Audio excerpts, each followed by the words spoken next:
السلام عليكم، ان شاء الله تكونوا بخير. الوصفه تاع اليوم ولا اروع، بيتزا تركيه ولا كما يقولها الشرقيين لحمه بعجين.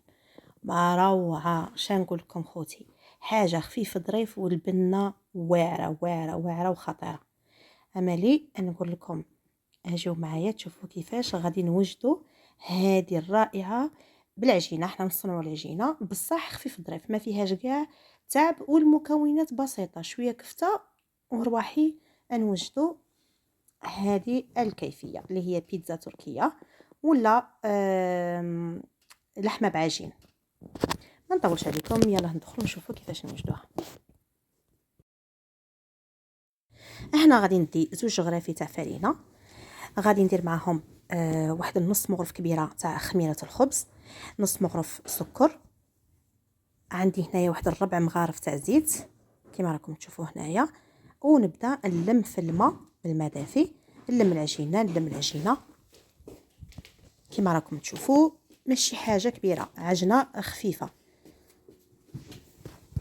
والعجينه خلوها شويه تتلصق. هنا الملح، زدت الملح وغادي نعجنها كما راكم تشوفوا. العجين راه يتلصق، غادي نعجنها عجنه خفيفه، غير راني نسرع هكاك الفيديو باش ما يديش الوقت. ونخلوها ترتاح واحد 25 دقيقه، نغطوا عليها. وهذاك الوقت غادي نوجدوا الكفته تاعنا. احنا كما راكم تشوفوا عجنتها شويه، ومن بعد لميتها نديروا شويه فرينه في البول ولا وين غادي نخلوها ترتاح. وندو هنايا عندي حبه بصله كبيره، عندي 2 حبات طوماطيس قطعتهم، حبه فلفله حمراء، و3 سنان ثوم. كلشي نديروه مع بعض ونرحوه في الاشواغ حتى اللي تولي مطحونه غايه كما راكم تشوفوا. ناخذوا الكفته تاعنا بيان سور الكميه على حساب الافراد تاع العائله، نحطوا كاع داك الخليط. عندي هنا شويه قزبر ومعدنوس، شويه صوص طوماط، وغادي نديروا لي زيبيس، نديروا الملح تاعنا، شويه فلفل كحل، غادي نديروا التحميره ولا البابريكا وشويه سكنجبير. نخلطوا كلشي. خص كما راكم تشوفوا هنا الخليط يكون شويه جاري باش ما تجيش ناشفه فوق العجينه كي طيب الكفته. كما راكم تشوفوا هنايا غادي ندي دروك راني نوريكم هنا القوام باش تشوفوا بلي يكون جاري شويه. نرشوا سطح العمل شويه بفرينه، وين غادي نديروا القريصات تاعنا ولا الخبيزات تاعنا ولا العجينه تاعنا، غادي نقرصوها القرص تاعنا، وغادي نغطوهم. ونبدو باول وحده درناها، نبدو نحلوها لهنا الحجم كما بغيتو، تبوهم يكونوا كبار صغار كما بغيتو.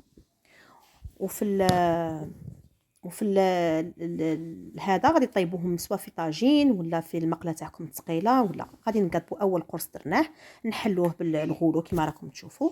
العجينه تكون رقيقه شويه، ما نخلوهاش غليظه. اذا الشكل ماشي ضروري يكون دائري، تبغوا ديروه طويل تبغوا ديروه مستطيل كما بغيتوا، غير المهم الشكل اللي تحسوا رواحكم تقدروا ترفدوا. انا هنايا شويه كبرت الاخرى باسكو زعما راني موالفه نرفدها وما هي تغبن شويه.